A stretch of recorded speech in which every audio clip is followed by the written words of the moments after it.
নমস্কার। অনেকে জিজ্ঞেস করেন যে দলিল ক্যান্সেলেশনের মামলা কত সময়ের মধ্যে করতে হয়, কিভাবে করতে হয় এবং কি স্ট্যাম্প ডিউটি লাগে। প্রথমেই বলে রাখি, দলিল ক্যান্সেলের মামলা from the date of knowledge 3 বছরের মধ্যে করতে হয়। যবে থেকে জানলেন কোনো দলিলের অস্তিত্ব, যে দলিলটা কোনো রকমভাবে জাল জুয়াচুরি করে করা হয়েছে, যে দলিলটা জন্যে আপনার সমূহ ক্ষতি হয়েছে, বা আপনি জানেন যে দলিলটা সইগুলো অরিজিনাল নয়, বা দলিলটাতে যার বিক্রি করার পাওয়ার নেই সে বিক্রি করেছে, বা অন্যের সম্পত্তি দলিলের মাধ্যমে বিক্রি করা হয়েছে,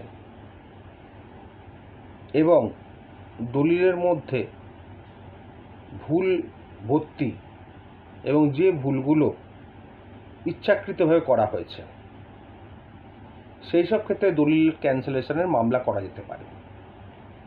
দলিল ক্যান্সেল করার মামলা করতে গেলে আপনাকে দলিলের যে ভ্যালু, সেই ভ্যালুর ওপর কিন্তু কোর্ট ফি স্ট্যাম্প পেপার দিতে হবে, না হলে কিন্তু মামলাটা লাই করবে না। এবং ক্যান্সেলেশন অফ সেল বা যে ডকুমেন্টটা আপনি ক্যান্সেল করতে চাইছেন, সেইটা জন্যে কোর্টে মামলা করতে হবে 3 বছরের মধ্যে from the date of knowledge. এবং সেখানে আরেকটা আইন আছে যে 12 বছরের মধ্যে করা যেতে পারে, যদি সে দেখানো যেতে পারে যে 12 বছর শেষ হওয়ার আগেই তার নলেজ এসছে।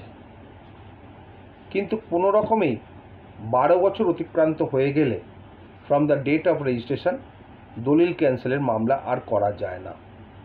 12 বছর হচ্ছে লাস্ট লিমিটেশন পিরিয়ড। তাহলে কি বললাম, from the date of knowledge 3 years, কিন্তু ম্যাক্সিমাম লিমিটেশন হচ্ছে 12 years from the date of registration.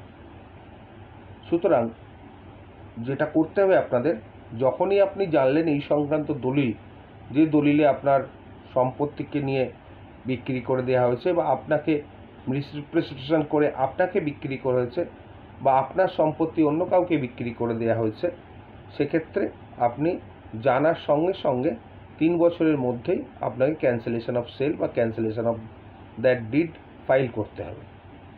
এইগুলো হচ্ছে বেসিক প্রিন্সিপাল। এইগুলো মেনটেন করলেই ঠিকমতো কাজ দেবে।